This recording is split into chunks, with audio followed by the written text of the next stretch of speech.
XO number 10, Craftsmanship.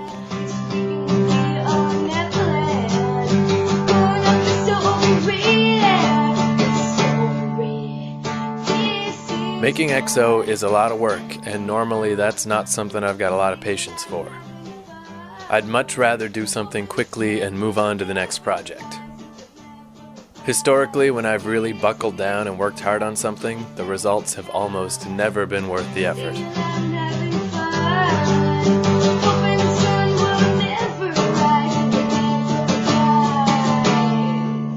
But XO is bucking that trend. I've been working on this particular episode for a week, and I've torn it down and restructured it 3 separate times, and that's not unusual. That seems to happen with almost every one of these shows. But in this case, all this work does seem worth it. There's something about mixing music and speech in this way that just has this crazy effectiveness.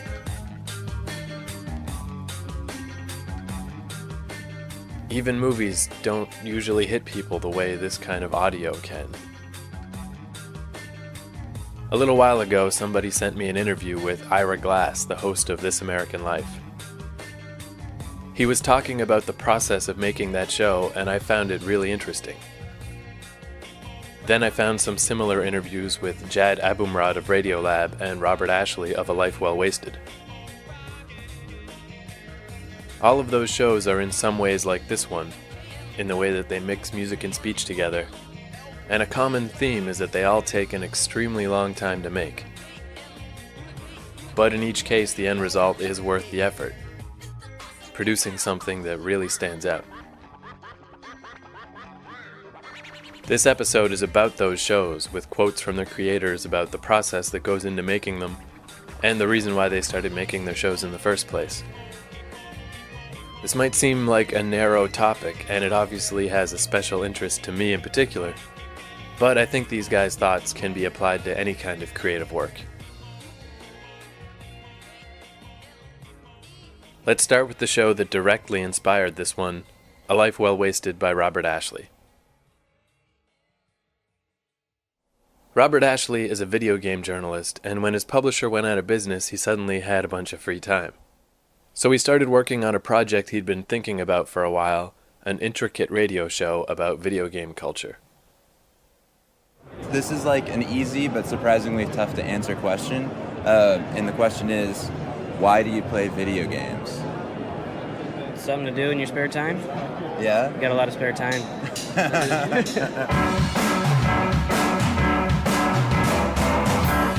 I don't have a lot of spare time. I'm 30 years old, going on 90, married and juggling odd jobs to make ends meet. I've been playing games regularly since I was 6 or 7. I spent months, probably years of my life, twiddling my thumbs in front of a screen. Games are my default pastime, the thing I do when I've got time to kill, which is rare these days. The thing is, I'm not really sure what I get out of all that time invested. I have no idea why I play, and I worry that it might be for the same reason these guys play. Get away from reality for a while. To escape. Is it that bad? They're fun and an escape from reality, I guess. Alright, I play video games to escape reality, get my mind off things, and because they're mad fun. Because it's fun. It helps me forget about my life, my horrible life. That's a non-inspiring.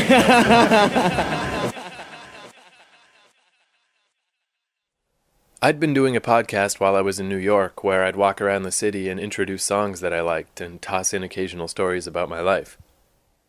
Slowly the stories started taking more precedence until they were the main part of the show and I was just putting in songs as an afterthought. The show was mutating into something else, but until I heard A Life Well Wasted, I couldn't see what the next step was. Hearing his show really made things click for me. I see the same man every day when I leave my apartment. He sits at the bus stop across the street. He sits there for hours. Most of the time he seems to be asleep, his head nuzzled down into his belly. He's bald, and he doesn't wear a hat. On sunny days, I can see the sweat beading up on his bare head, frying like a pat of butter. Sometimes, when I pass by, he asks me what time it is, and I figure he's waiting for the bus. But when I come back hours later, he's still sitting there, sleeping. I wonder if he's off his meds. I wonder if he's supposed to be somewhere. Maybe he slept through his bus, or forgot which bus to take. I wonder if he has people waiting for him somewhere, and if they're worried. I wonder if he needs some help. But I go back up into my apartment and save the world in a video game.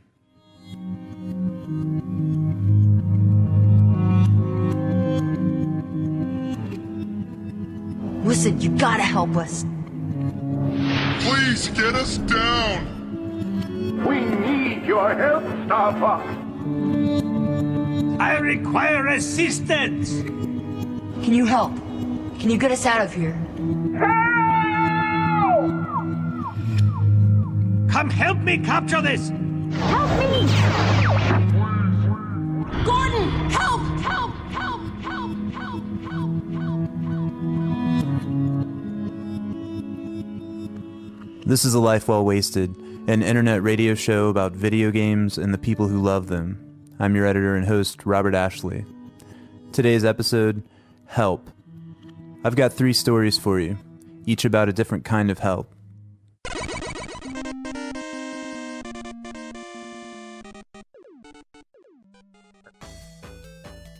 After I finished my first episode, the one about the branding, I sent it to Robert, and he gave me some good advice about the stuttering editing style I was using. He said, "It's a good idea to space things apart rather than edit them together. People take a while to digest speech, much more time than it takes to read something, so don't be afraid to hit the brakes. It's almost impossible to slow things down too much." Then he wished me well, and it was really cool to hear from him. Here are some other quotes about producing A Life Well Wasted from an interview he did a few months back. "I don't time it because I think if I did, I'd probably feel really bad about it. But I know for a fact that, especially if you count all the time spent interviewing people for this last one, I easily spent over 100 hours on episode 4. I'm just trying to make a radio show, and the only reason it's really about games is because I worked as a games journalist for years. I knew that there were a lot of interesting people out there that I could interview, and I knew there'd be an audience out there who'd be interested in it. When I was writing magazine features, I'd go on these cover stories where you fly around the world to some exotic place and you'd meet the people who make a game. And all you'd get from them is this sales pitch where they'd go through the bullet points of the things they'd want you to write. They'd tell you all the features of the game and all the things they were trying to communicate to your audience about the game so they could sell it. While I was there, I'd try to get personal with them. I'd try to ask them, why are you making games? What is this game about? What does it say about you? I try to get them to answer those sorts of questions, and they rarely would. They wanted me to write about the product, and I wanted to write about people.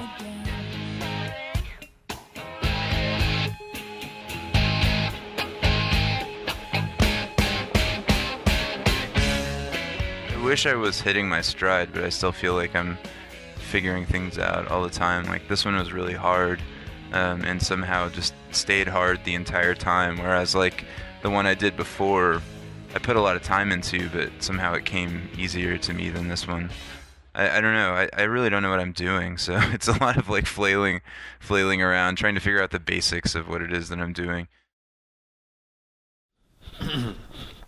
Since I looked up to A Life Well Wasted so much, I thought it was interesting to learn that Robert Ashley is in a similar position with another show.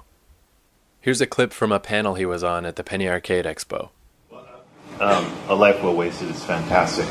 Have you shopped it to This American Life or anything like that? No. I did like a silly sort of fanboy email Jad Abumrad from Radio Lab, which is my favorite radio show, to try to get him to listen to it, and he hasn't listened yet. But guys, I think he's going to. I emailed him the new one too.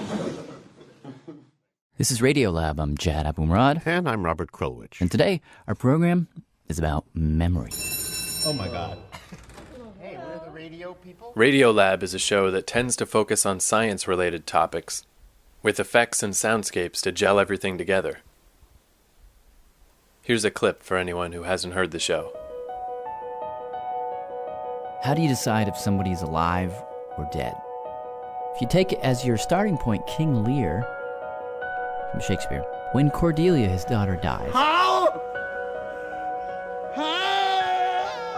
Lear takes out a mirror. Lend me a looking glass. He puts it right under her nose to see if there's some breath there. If that her breath were mist or stain the Then he takes out a feather this feather. and does the same thing.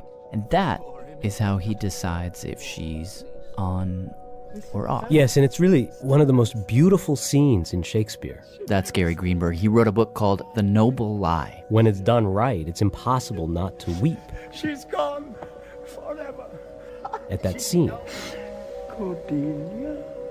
And the intimacy of that moment.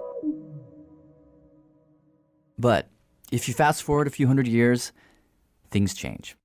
Like, just imagine, thought experiment, if King Lear had been written not in 1604, but 1968. LBJ administration. Okay, Cordelia would die.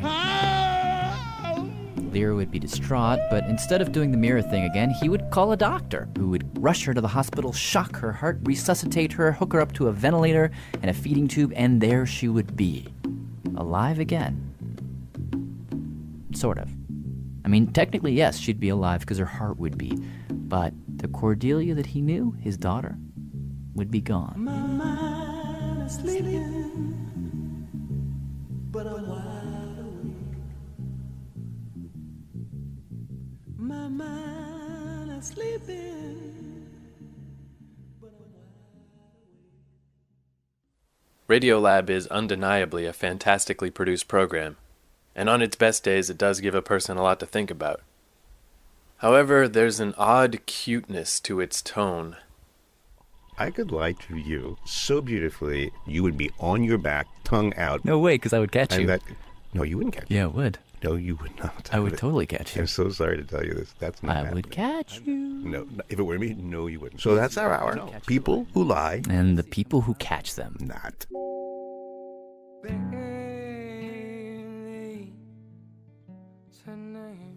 What is that? Like, they do that kind of stuff all the time, and it just puts my hackles up. A little while back, I took a trip to Quebec to visit my 99-year-old grandmother, and I filled my MP3 player with Radiolab episodes before I left.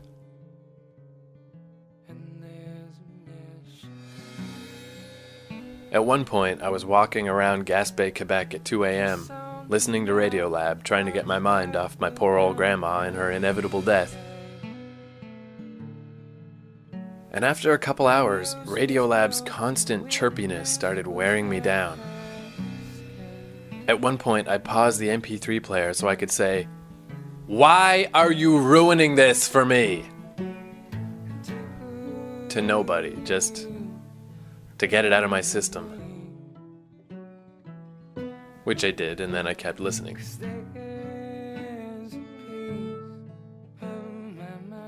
But I think that in its own way, even that criticism is an example of how this type of radio can affect a person.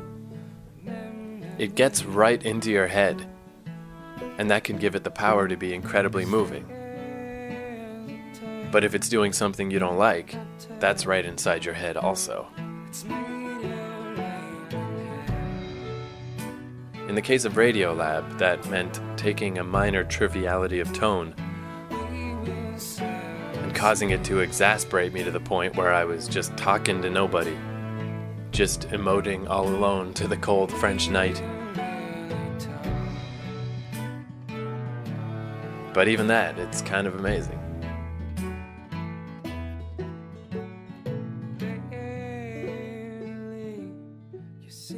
And minor quibbles aside, Radiolab really is a fascinating show, and it did ultimately come through for me. Various segments I listened to that night helped me see some new and better angles to the end of my poor grandmother's life. It helped to nudge me down the path to acceptance. Kiss on the mouth with hearts that were bound and The news was broke, the witness with the cascade.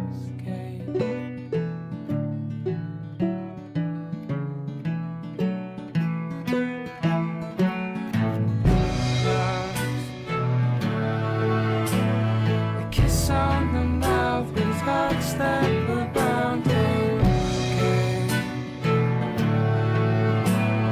The news was broke, the witness was the cascade.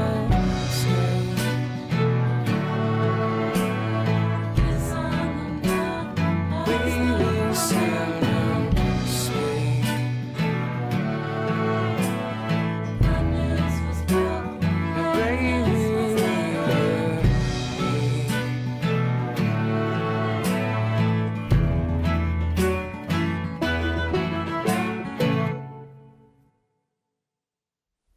The main editor and creator of Radiolab is a guy named Jad Abumrad.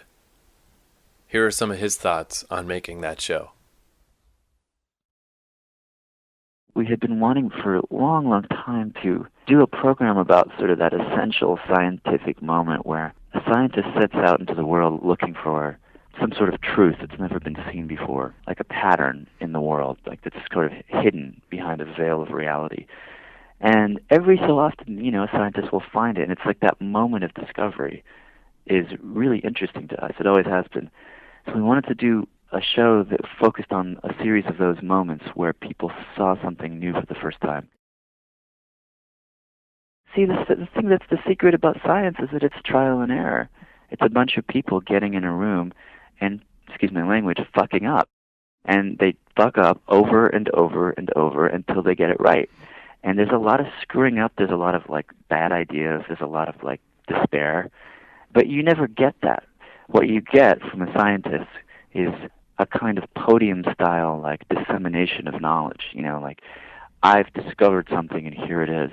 You never get from them the sense that, I pulled my hair out for 3 years, going down one rabbit hole after another until I found it. And I think if we got that story more often, we would feel much more sympathy for the process of science, because it's just like being alive,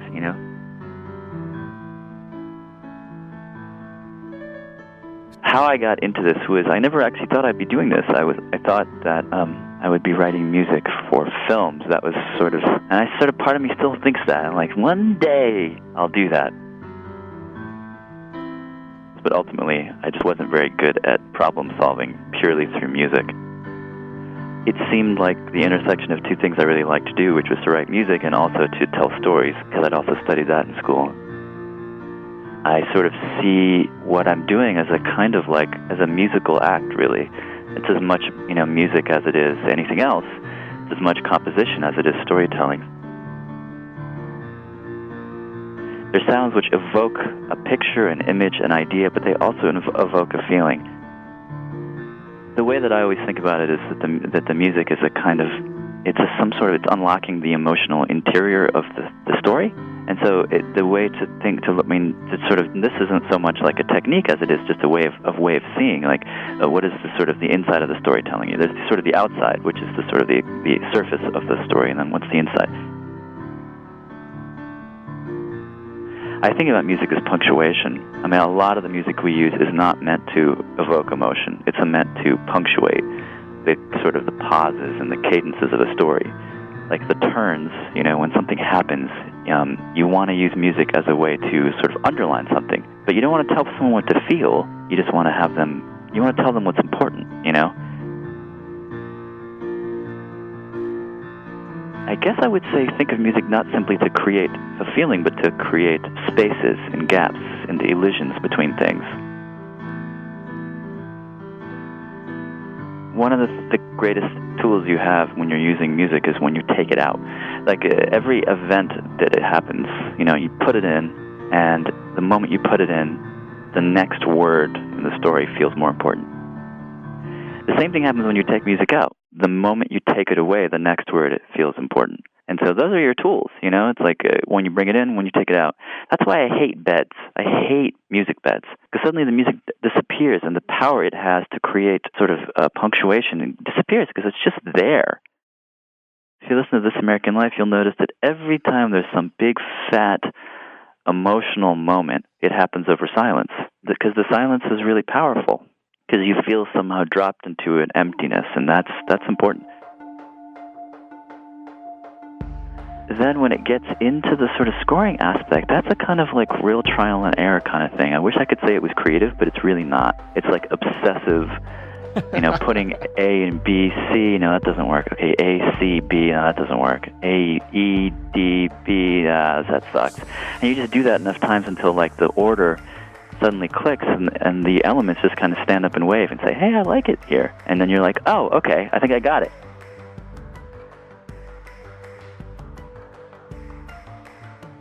But I spend, once a story lands on my desk and it's a story that works and I don't have to do too much of it editorially, I just have to make it sound good. That part of it takes anywhere from 2 to 3 days to 2 weeks to get it right. And it's not continuous work, but it's the kind of thing that I do a lot of passes, so I'll spend like 2 days scoring a piece. And then I'll come back in a couple of days and I'll hear it and I'll be like, ooh, that didn't quite work. And then I'll do it again, but this time I'll only spend a few hours, and then I'll go away, and I'll come back, and then I'll spend a couple hours again. Do you often find yourself having to kill your darlings? You've been sitting with the sound for a long time, and then people just don't get it? Oh, my God. Yeah, totally. All the time. It's like you work really hard on something, you put it out there for people, and they kind of look at you with that very familiar look of like miscomprehension, and you feel like this flush of rage, and you want to kill them, and that passes, and you're like, no, they're right, and then you feel despair and loathing, and then you go back and do it again.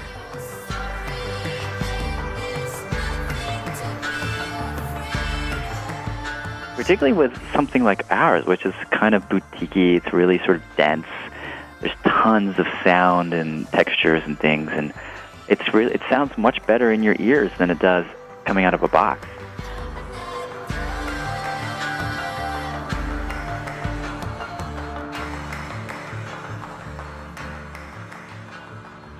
I do think that everyone will always want the intimacy of listening to a well-told story, and radio is so much more intimate than any visual medium could ever be.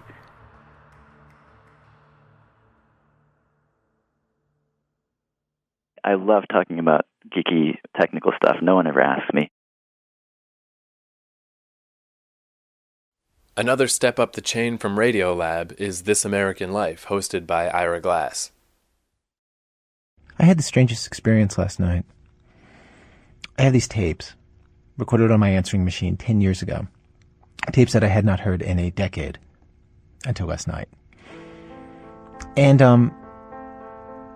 I don't think I can play these tapes for you. I don't think that the people on them would give the permission. On one tape, there's a brief conversation between me and this woman who I lived with for 7 years, accidentally recorded by the answering machine just as we were splitting up. And on this tape, she's calling me from the street to say that she's going to a movie with a friend. And I tell her I'd like to come along. She's Got to Have It is the movie that they're seeing. And she indicates no, that I'm not welcome. And then I tell her, well, I guess maybe I really do have too much work to do and some laundry that I have to get done. And later in the conversation, she asks if I'm going to be up late, and I say no. And she says, well, I thought you said you had all this work to do. Like she's catching me in a lie. I mean, she is. She is catching me in a lie, but, a lie, I kind of made it her bidding. And then she asked me if I'm absolutely sure that I'm going to get her laundry done that night. And I tell her I'm sure. It was hard to listen to. I mean, I can hear myself being so scared of her in this tape. And in this same conversation, she talks about this guy who, just a few weeks later, she got involved with, her next serious relationship after me. And I talk about this woman who I was just about to start seeing in this serious way after her. And that part of the conversation is very awkward. very awkward. And before I heard this tape, I could not have remembered much about that summer. That summer where we were splitting up in 1988, after 7 years. But hearing the tape, it all came back. where we lived, what was in the apartment, what we used to wear, how we talked to each other, and how I felt all the time when we were together. This way that I don't feel anymore. And it messed me up. And it wasn't like looking at photos. Pictures are posed. Pictures are these tiny little, they're tiny. You can hold them in your hand. They're like 3 by 5. You can crush a picture. This was not posed. And it was not small. And part of that, I think, is just the power of recordings. And part of it was the fact that we were on the phone. There is something about being on the telephone. It's just so intimate. Talking to a person on the phone, you are right there. You're so close. It's like you're whispering in each other's ears. On the telephone, we are who we truly are. Some of the time, anyway. Well, from WBEZ Chicago and Public Radio International, it's This American Life. I'm Ira Glass.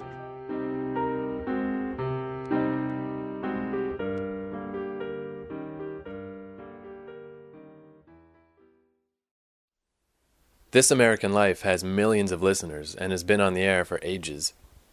It's the granddaddy of shows like this, and the first to pioneer the format of intertwining stories with music this way, as far as I know. Here's host Ira Glass talking about the origins of the show and his path in life that led to his involvement with it. I think in general, when journalism documents our lives, I think it faces the difficulty of having to peg people's stories to things in the news, to peg them to bigger issues in a way that excludes a lot of the substance of our lives. And so just the aesthetics of American broadcasting journalism leave out so many feelings and so many things that happen, and surprise and pleasure and moments of humor and joy. Like, it just doesn't have a place in most reporting.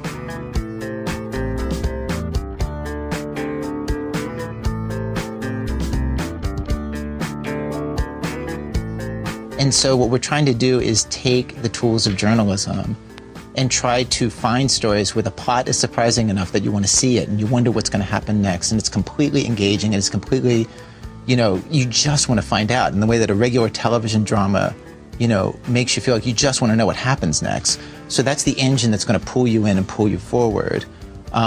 But the substance of what happens is going to be all the feelings and all the things that happen to us in our regular lives, and really use what journalism can do and document, here's what it's like to be alive now in this country.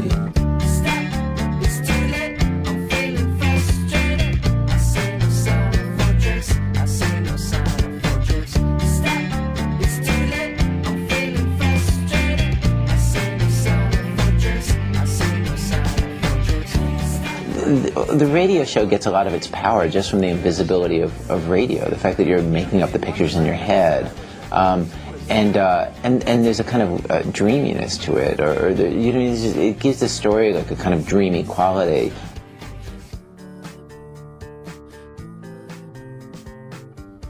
I mean, I think the thing that attracts people is the same thing that attracts us as a staff. Like, I do the show with 5 other people, and we're out. Like, we're doing like really old school golden rule broadcasting where it's like you don't put anything on the air that you yourself wouldn't be willing to listen to. And, we look for stories that are compelling to us and that are funny to us and that are moving to us. And we're all suburban kids, I feel like our tastes are pretty normal. Like, if we like it, we figure other people will like it.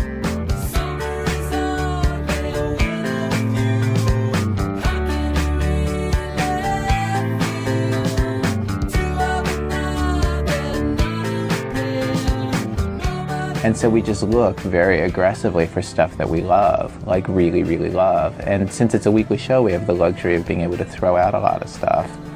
To find the 3 or 4 stories that end up on the show in any given week, we go through 20 stories. We go into production on 7 or 8. We kill about half of everything we start.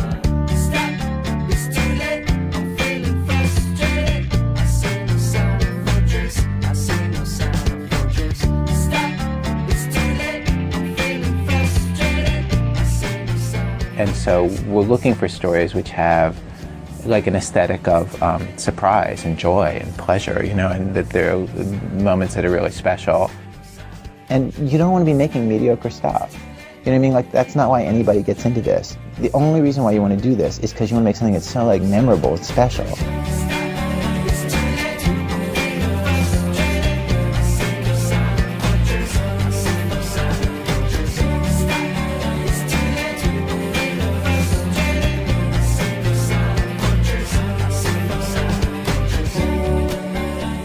I mean, we can get a story anywhere, and having said that, I don't feel like I feel like every person has a story, but not everybody necessarily has a story that would be interesting on the radio. You know, because in a way we're not doing the news, we're not doing things often on big issues. Like, often we're applying the tools of journalism to very small personal stories. And so for a story to be good enough to be on the air, it has to be pretty extraordinary. Like, the plot of the story has to be pretty surprising, and the people have to be pretty relatable and interesting people.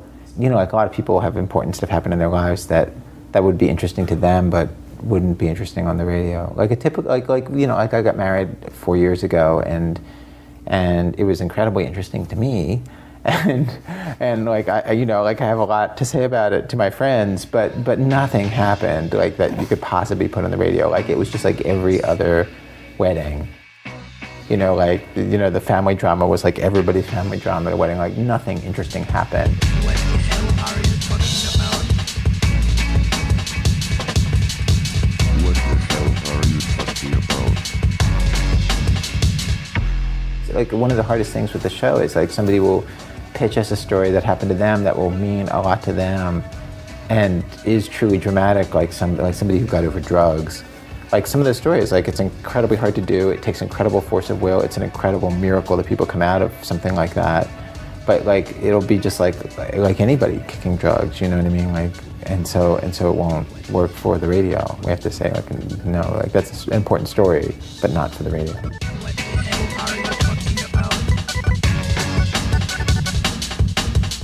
the hell are you talking about? What the hell are you talking about? What the hell are you talking about?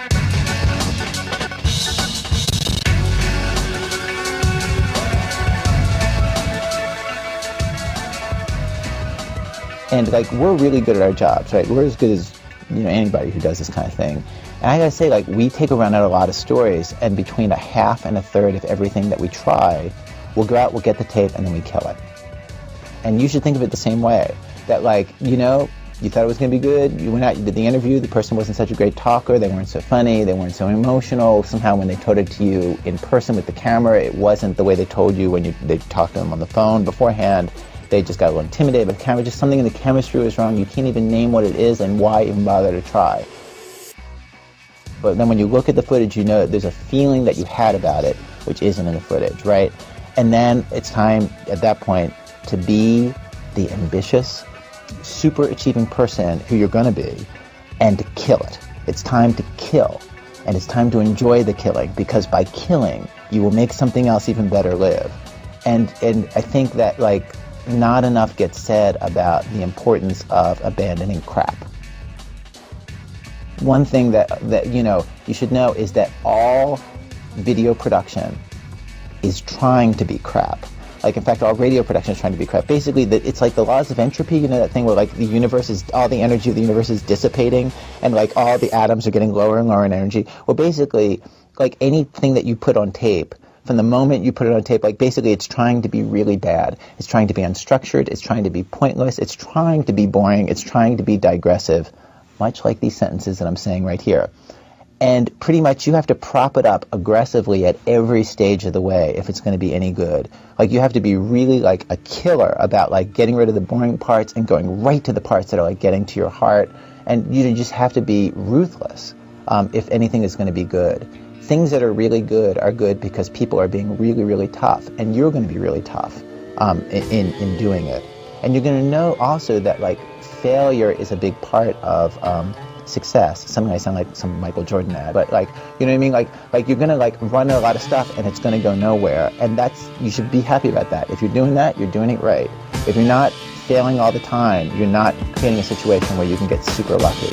It ain't about the dollar or trying to go fast. Unless you take pride in what you're doing, you won't last. Craftsmanship is a quality that some lack. You gotta give people a reason for them to come back. It ain't about the dollar or trying to go fast. Unless you take pride in what you're doing, you won't last. Craftsmanship is a quality that some lack. You gotta give people a reason for them to come back.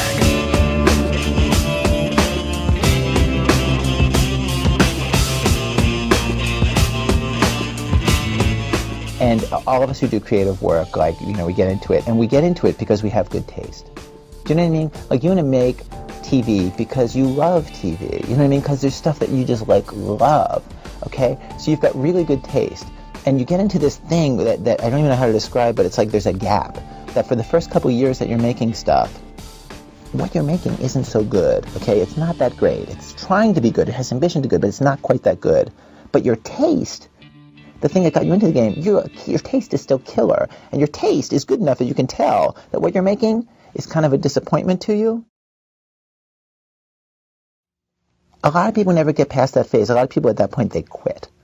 And the thing I would just like say to you with all my heart is that most everybody I know who does interesting creative work, they went through a phase of years where they had really good taste. They could tell what they were making wasn't as good as they wanted it to be. They knew it felt short. You know, and some of us can admit that to ourselves, and some of us are a little less able to admit that to ourselves. But we knew, like, it didn't have this special thing that we wanted it to have. The thing I would say to you is everybody goes through that. And for you to go through it, if you're going through it right now, if you're just getting out of that phase, or if you're just starting off and you're entering into that phase, you got to know it's totally normal. And the most important possible thing you could do is do a lot of work. Do a huge volume of work. Put yourself on a deadline so that every week or every month you know you're going to finish one story. You know what I mean? Whatever it's going to be. Like, you create the deadline. It's best if you have somebody who's waiting for work for you, somebody who's expecting it from you, even if it's not somebody who pays you, but that you're in a situation where you have to turn out the work. Because it's only by actually going through a volume of work that you're actually going to catch up and close that gap. And the work you're making will be as good as your ambitions. So you just have to, like, persevere and just keep... No, like, I'm not a big one. Like, I gotta say, like you know, like in the movies, like, there's this idea of, like, you just gotta go for your dream. And I don't believe that, because some people, like, have no talent and never will, and, like, they shouldn't actually follow their dream. They should actually, like, get out. But does that kind of conflict with the idea that you gotta work to get that talent? You know, like... Yes. Fortunately, things happen in stages. Like, I was a terrible reporter, but I was still good, perfectly good at certain parts of working in the radio. I was, like, a really specially good editor, and, like, in a way, like, that's the best part of my job now. Like, the smallest part of my week is actually being on the radio, and it's the least pleasant part, I have to say. Like, really? Yeah. Like, I sit here where we're sitting, right, and I sit in front of a microphone, and I've got a script in my hand, right, and I'm, like, reading into this microphone about this close. And it's like all you can do is screw it up. Like you know what I mean? Like, if you do it perfectly, all that you achieve is that you got the thing across, and there are so many ways to ruin it. And you have to sound completely calm, even though there's no reason to be calm. You're talking to over 1 million people. I mean, when I was your age, I was actually doing a variation on this job. After my freshman year in college, I was looking for some sort of summer job, just because of where I grew up, like the Jewish suburbs of Baltimore. You were expected basically to prepare yourself to go to medical school, and so my parents had pretty much figured in their head that I'd become a doctor. Like, it just seemed like, well, what else would I do? You know, like, that's what people did if they were smart. Like, they'd become a doctor. And so I got a summer internship after my freshman year in college at the University of Maryland Hospital in the shock trauma unit. And that same summer, I also went around, like, just looking for anything in, like, radio or television or advertising. And I ended up at NPR that summer, actually. So at the end of the summer of working both at NPR and at the hospital, like, it seemed really clear which one was more appealing to me. In my case, like, I do a national radio show, right? Like, I'm making my living at this. I've made my living at this for a long time. And, you know, won the Peabody Award, like, won all sorts of prizes, like 1.7 million people listen to our show. People love our show, right? Like, the show that I make with my coworkers. I'm done, right? I've mastered this thing. But I got to tell you, like, I took longer to figure out how to do this than anybody I've ever met. I'm going to play you a clip of tape from my 8th year. Like, I started in public radio when I was 19 at NPR's network headquarters in Washington. So it was a big news organization, had a really, like, peachy set of jobs. And, like, I was always a good tape cutter, but I was a horrible reporter. So this is a tape from year 8.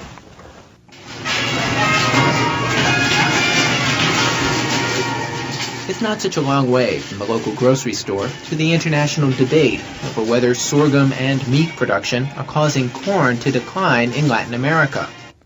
All right, that debate. We were just talking about that at dinner.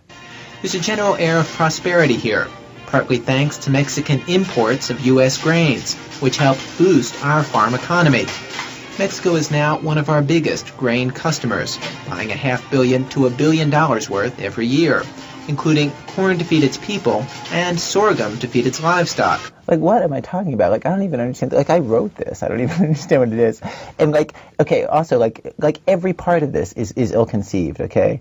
The writing is horrible. You can't even follow what I'm talking about. And then the performance, like, okay, just a little tip if you're, performing for broadcast. You don't underline every third word for emphasis because it sounds really unnatural. What you want to do is you want to talk the way people normally talk. This helps cut our own trade deficit and benefits everyone in the U.S. economy. But in Mexico, this policy has led to fewer tortillas for the poor and unappetizing tortillas for everyone else. Again, like, this is like the most moronic kind of like, it doesn't mean anything. And it's hard. It's actually kind of an interesting story, which I'll say to you in a sentence, which is because Mexico produces a lot of stuff that they ship to the United States, tomatoes and all sorts of really like wonderful food that we eat here, they don't make enough corn for their own people.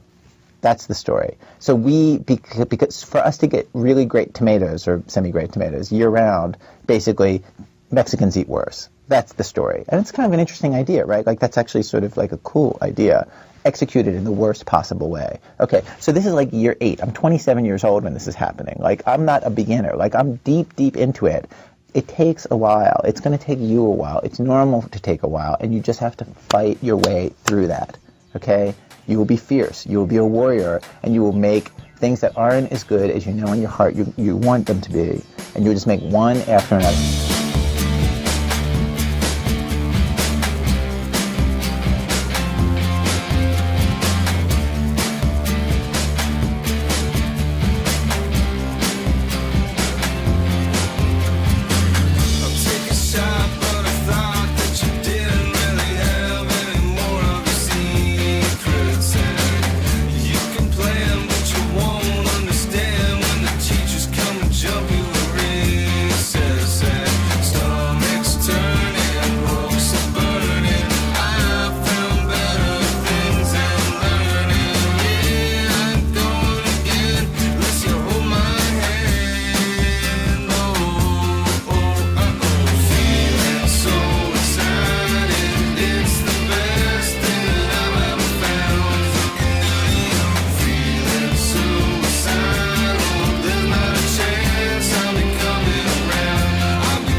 My parents only stopped telling me, like, you can go to medical school. Like, I was well into my mid-30s. Like, I had a national radio show. My entire 20s, my parents thought every choice I was making was horrible. They just hated public radio. My dad would make a point of just telling me how boring it is. And I was making no money. And my parents are the kind of people of, like, they really had no money, like, as kids. They were, like, really poor, and like the drama of their life was the drama of making it to the middle class. And it was really hard for them to imagine a way of seeing the world that didn't involve that being the most important fact. And like, sadly for them, like, they had done such a good job making it to the middle class that, like, actually I wasn't scared that I was going to, like, slip back into poverty. And it's like they did too good a job, and so, like, they were always worried, and it took me a long time to understand it, and there were many really bitter fights. Different people have different personalities, and some people feel happy and confident when they wake up in the morning every day, and some people are going to feel doubt and worry when they wake up every day. And it's good to acknowledge early which kind you are and make your peace with it. Like, I know, like, no matter what I'm doing, I'm going to wake up worried every single day. You just have to, like, run at something until something is talking to your heart loudly enough that you won't even have to wonder, if it's the right thing. but you have to run pretty hard, and you have to be a moron along the way, and you have to accept that there's going to be a lot of wasted time and energy, and that that's not a bad thing. Like, that seems normal. You know, you just have to really push on things very, very hard before they get to be good, and yourself as well. Let's stay up all night long. Let's never say goodnight. Everything will be alright. Everything will be alright. This American Life is distributed by Public Radio International. I'm Ira Glass. Back next week. More stories of This American Life. Well, that's it for us. Radiolab.org. I'm Robert Krulwich. I'm Chad Abumrad. This is Radiolab. Thanks for listening. That was A Life Well Wasted, with music by I Come to Shanghai.